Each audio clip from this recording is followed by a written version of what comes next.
we've begun. What's the topic again? Mental The health. topic is, trying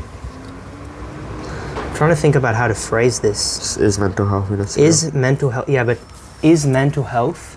Is mental healthiness like an objectively, or not objective, but is it real? Strive for, or is it real? Oh, Hang on, let me get my words together. sure. Don't overthink it. Just Wait, speak. hang on. No, stop. Sorry, is mental health objective? Like, is there an actual standard that we can say this is what mental health is? Like functioning like this, with this type of temperament, make someone mentally healthy? Because it seems that the pervading view right now is that there is actually a definition of what is mentally healthy, right? If a kid is hyperactive, like doesn't want to sit in the classroom running around, we label that's mentally unhealthy. We got to get him on drugs or therapy so he can sit still in the classroom, right? And just before I get your thoughts on this, I want to tell you a little story of how I started thinking about this topic initially. Is that okay? Sure. Do you consent? Yeah. So, a couple months ago, I was sitting in. Let me change the angle as well. It's too tall. Whatever, it doesn't matter. I think my chair is really low as well. Really short, So it's like through the camera view, I'm like down here like a midget. Yeah, that's fine. A couple months ago, I was sitting in the doctor's office, like in the waiting room of the doctor's office, and an ad popped up on the TV. You know how they have like a TV for if you're waiting, and they'll put like random programs on there. So it was like a informative video by like another doctor they put up there, and he was trying to educate parents on like the symptoms of ADHD and what it might look like in kids. And I remember there was like a cartoon graphic of a bunch of textbooks like gathering cobwebs, and among the things that he listed as like symptoms or ways to identify ADHD, he said, "Oh, is your kid not like studying or something?" And he said, "Oh, you should like look into ADHD treatment." And I kind of thought about it for a second, and I was like, a young functioning kid shouldn't necessarily always want to like spend hours looking at like through boring textbooks that don't even appeal to their interests. Like I'm well aware that serious mental disorders do exist that reduce the quality of life and for example make someone not even be able to focus to the level where it destroys their life. That 100%, I'm not resisting that. I'm not saying ADHD doesn't exist or that it doesn't reduce quality of life in some cases, but I'm just saying maybe there is space for a dialogue about hang on, like maybe our environments are a little bit wrong. Like maybe saying that the performance outcome for ourselves and our children is to be able to sit down and not move around and focus, and saying that that's mentally healthy. Like maybe there's a mistake somewhere in there. So yeah, what do you think about that? I think I agree with you that it is really quite subjective, in that mental healthiness really is different for every person, and there is some crossover between let's say ADHD for one person and just normal healthiness for another, where you would use like all these guidelines to group them both together sometimes and say that they both have ADHD, for just to throw out an example. So I feel like it depends on the person, and right now we don't really have a solid quantifiable way to see the benchmark for each person, but that's where we have experienced professionals, I guess, to diagnose things. Yeah, for sure. And I'm not very well read on ADHD in particular. I don't know if we've proven it or if there's like speculation, but I'm pretty sure ADHD is like, there's actually some like a structural criteria for it, like the brain, where we at least speculate that the brain is structured like incorrectly. Or that, you know, so it's not just like there's a difference in personality, but there is actually something like fundamentally different. disadvantageous there. Yeah, but what's interesting is this might be like utter bullshit. Like again, I don't have it's bad that we're dwelling on the ADHD thing because neither of us have ADHD. I don't really know much about it. It was more to illustrate my original point. But I remember reading an article that said I don't know where I heard this. Maybe it was just like a social media post or something. But that a lot of successful entrepreneurs actually there's like a pattern where they display ADHD-like traits, like the ability to, for example, like hyperfixate on something is might be beneficial for things like entrepreneurial ventures where people that say have normal neurological activity whatever structure adaptations may like give up on a entrepreneurial venture because they're balanced. They like look at the pros and cons. They say this isn't working. I'm going to quit.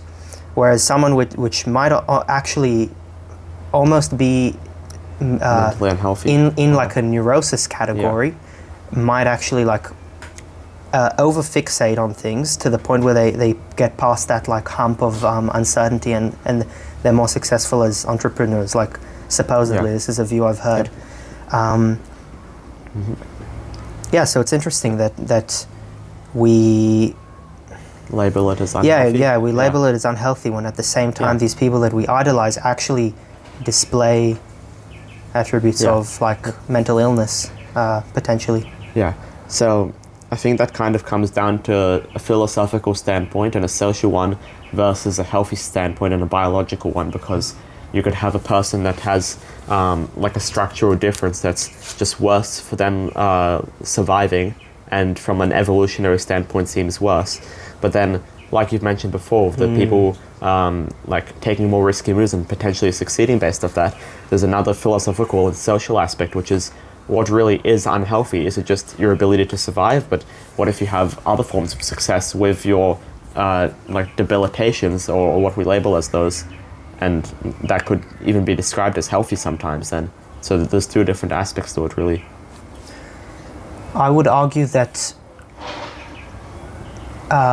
quote-unquote debilitations, if they make you more successful in the modern world, like wait, what did you say? The ability to survive? Well, that's for the biological standpoint.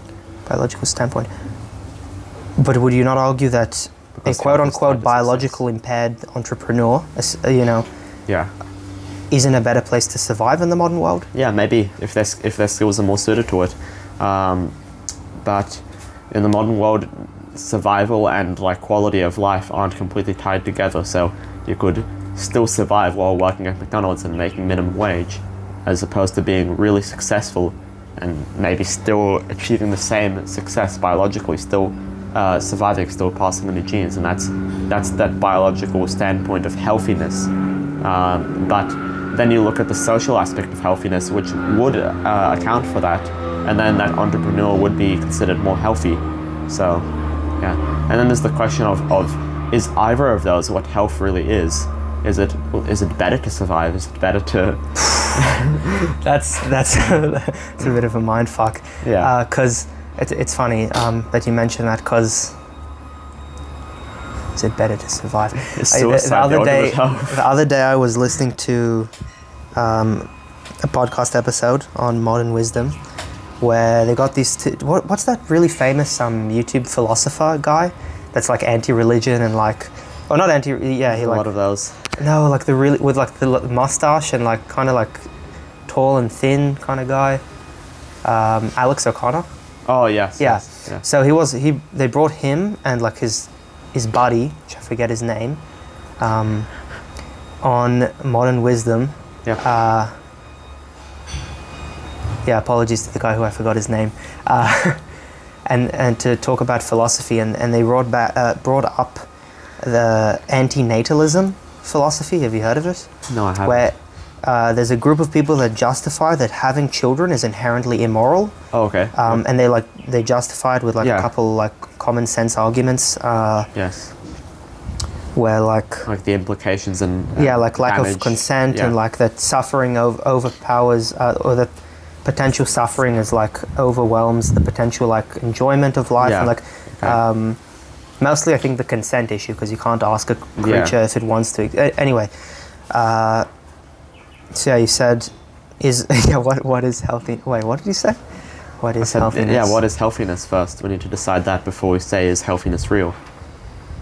Yeah, so Is you it can even is it back. social success? Is it just is it a philosophical like lack of suffering? Because in that case, a quick death might be the most healthy. Success. What is? I've kind of like this conversation has Yeah. gone all over the place. I need So we to haven't defined our models and definitions. reorient like where we're at. So, Yes. what is the question? Is mental healthiness objective? Is there like a definition that we should all strive towards? Yeah, or even if it's subjective, we need to decide on one for the purposes of this. So what's the question? conversation. Is there like a hard? I'm struggling to find the word, Structural how to health, phrase this. Or Is there? Shit. Yeah, I'm struggling to figure out how to even phrase the question. yeah, Is there a standard of mental healthiness? Like, can we say that this is what I or a believe definition? the standard is what Can the we current define? is. Can we define mental healthiness? Okay. So, I guess the ability to lead a socially successful life and survive in the modern day would be what I would. So what is it? the Sorry? ability to Social survive success and achieve social success survive in the modern day. Like social it's a combination success. of both. And let me think about that for a second. Survive, I can agree on, right? Yep. Because like if you If you don't go, survive, if you can't do if you anything else. dial it back to the like evolutionary perspective, then like base that's biology. our point. That's Yep. like number one 'Cause criteria is that's survive. what, if we're talking about humans, most humans want to survive, and if we're talking about mental healthiness, I feel like it depends on what most humans think. There are some psychopaths Wait. who would say that death is mental healthiness, but Or just suicidal people. yeah, that's what I mean. Social success, health. What is health? I would say that that's what most humans think of as health. I don't think so. What would you I don't say? think so. I think people, when you say I'm, like, think about it, when you say I'm healthy, what does that mean? That doesn't mean, oh, I'm at the top of my social hierarchy, or people say I'm successful. It means I feel good. Like, my body Yeah. feels good, my mind feels good, I'm, like, fairly Okay. happy. Like, Yeah. So can we get rid of that one? I would say that instead social success is like heavily tied to it, but is not included in health.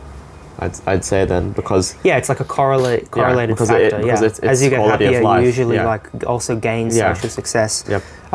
But Or even a cause. can we say like well-being? It's Yeah, like the sure. subjective feeling Yep. that you're doing okay. Yeah, I'd say Well-being. that because you can have like an objective level of suffering but still be doing good. Yeah. So I would say that's real. Yeah. And I think going back to the story of like the ADHD kid that doesn't want to Yeah. study. Not can't like I remember the video phrased it not as can't study, like wants to study but can't study. Yeah. It was they just don't want to study. Like your kid doesn't want to study, put Yeah. them on like Adderall or Yeah. whatever.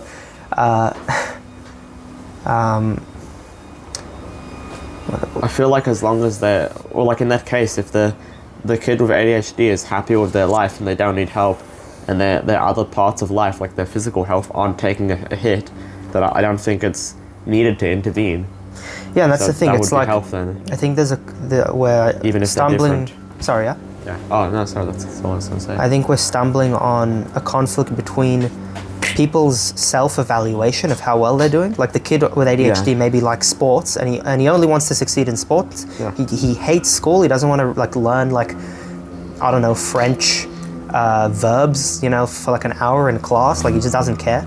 He evaluates his life as good. He says he's surviving and he has well-being, but Yeah. there's like external pressures to say no. This is what Yeah. Get on these healthiness pills. is. So it's like that conflict of should we value the individual self-evaluation of what they're doing, or is like societal objectives like more Yep. important, which it's kind of like that So- individual versus Yeah. what is it like Like general. in like psychology An there's like average. the words to describe like cultures that are all collectivist and like Oh, individualist. okay. Yeah. So conflict there. I forgot. No, doesn't matter. Yeah. Yeah, if we're happy with that. No, it depends on. Yeah, right now our model is very collectivist, because we say, oh, you're not like functioning optimally to be beneficial in the way that we say, in the way that the school system says. Like, we want you to be the school system, you know, which has a lot of problems that we can talk about, but we want you to have these industrial age values. We want you to be able to follow orders, ask to go to the toilet, focus for hours on end without moving, like even though humans are designed to be moving around and shit, you know. So yeah, what do you think about that conflict? Yeah, so I think that we've kind of narrowed it down to a balance between that individualistic and collectivist like view, and you have to set that benchmark for when do you actually intervene. Like, at what point is like, do you let the suicidal person like do whatever just because they're like, as long as they're barely surviving and they have like well-being, do you go like, oh yeah, that's okay, they can be like anorexic, or they can live with this like terrible infection that they don't want to get treated? At what point do you go in and take away their rights in order to like fix their health? And the question is, would they thank you later for it? Would they give you their consent after or not? So that's the real moral line. Like, that's the real line. My brain's about to explode. Yeah, like how much do we have a right to sovereignty in the moment of our own lives, and how much does the community decide for us? Yeah. So. And the funny thing is that conversation is usually undertaken by the community, not the individual. If that makes sense. Like, the community decides whether the community intervenes or not. Yeah. So there's like because the community is made up of individuals, and individuals are concerned about being oppressed, so they want to prevent any other group from being able to have too much power over them. And that's the thing, that in the modern society we actually have the power now where we can group together and make these choices about other people's lives for their well-being, which wouldn't have really happened before. So that's a question of how important is your sovereignty now, and what right does the community have over you, and what right do you as a part of the community have over others? Yeah, that's interesting. Yeah. Can I tell you about something? Yeah, sure. Another interesting thing that came out of this podcast that I listened to. He was talking. What's his name again? Alex O'Connor. He was talking about. He says that currently he's an emotivist, which means that you think that ethics are just an expression of feelings and not logic. Like if we decide something is good or bad is pretty much dependent on our vibe towards something. If you what was it? There's like, so he posed the incest question, where it's like a test that he ran at a bar to like support emotivism, and he says like, why is incest wrong? He asks people, and usually they'll say like genetic diseases, and then he'll ask like why genetic disease or like disability, high rates of disability, and then he'll ask them why is disability bad, and then like eventually his argument was that it kind of boils down, like after they exhaust all the like generic arguments, they'll say, because it's just gross, like ew, it's like it's your sister, like it's your brother, it's your whatever. So he argues that what we decide is as good or bad, like even if we try to rationalize it intellectually after the fact, but it's mostly like a matter of vibe and like emotion. Well, I would agree with that, but I would say that the logic can also influence the emotions, even if it's not the basis for your moral like choosings. So if I hear about a lot of if I hear about the potential for harm that the disability can cause, and then I hear all these statistics, it might influence my emotions, which then become the real base for that ruling that I make. It's not that the logic is the thing that's causing it, but it's that the logic has an influence on my emotions. Correct. Yeah. So I would agree with that. Yeah. No, I just brought it up because we're talking about what is good or bad, which is usually kind of hit a wall, and then the emotivist argument is kind of consoling in the way that it doesn't put the burden on us to go into like this intellectual pit of like finding an absolute good or bad. It says like it's mostly vibes. Sort of. It's so like it's illogical. That goes off the majority then. That's why we're talking about societal values here in the group. Is there anything else that you think should be said about this topic, or that we can like break down more, or do you think the flaw at least to the degree that me and you are able to reach is that it really just depends on cultural values and like an arbitrary thing that the culture decides whether we want to put individual sovereignty number one as an absolute right, or actually we have this collective values we agree on.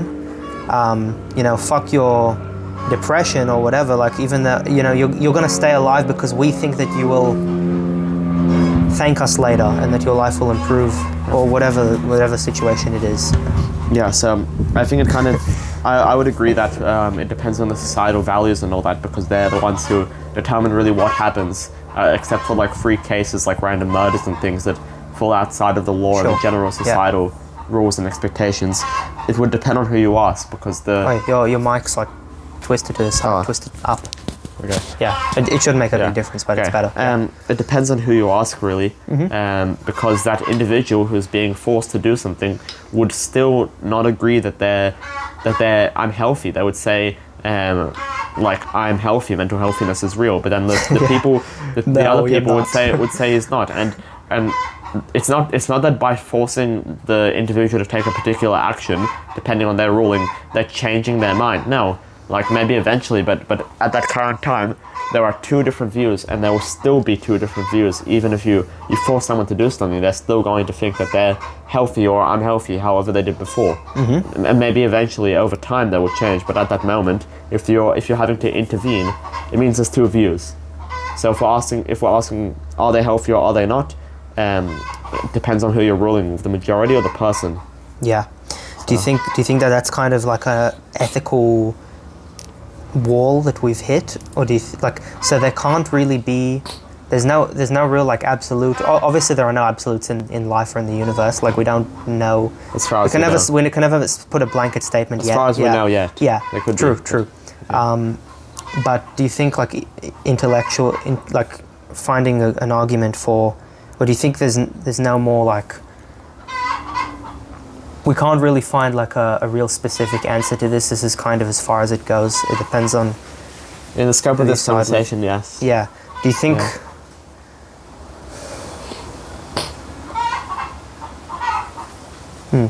Yeah, I don't know. I think it's good to leave it there, because we could probably drill like... And we could go into all of philosophy. Forever, yeah. But all of philosophy is interrelated, so we could go on forever. I feel like we could actually like make practical progress and find like a more sophisticated answer. Yeah. By looking at specific situations and like the context of say that like that ADHD kid, or look at each context and find like a really good answer for each scenario. But I don't know if I have the like working memory to go past this point at the moment, so maybe it's a topic we can leave for the future. Okay. Cool. All right. Thanks for talking with me.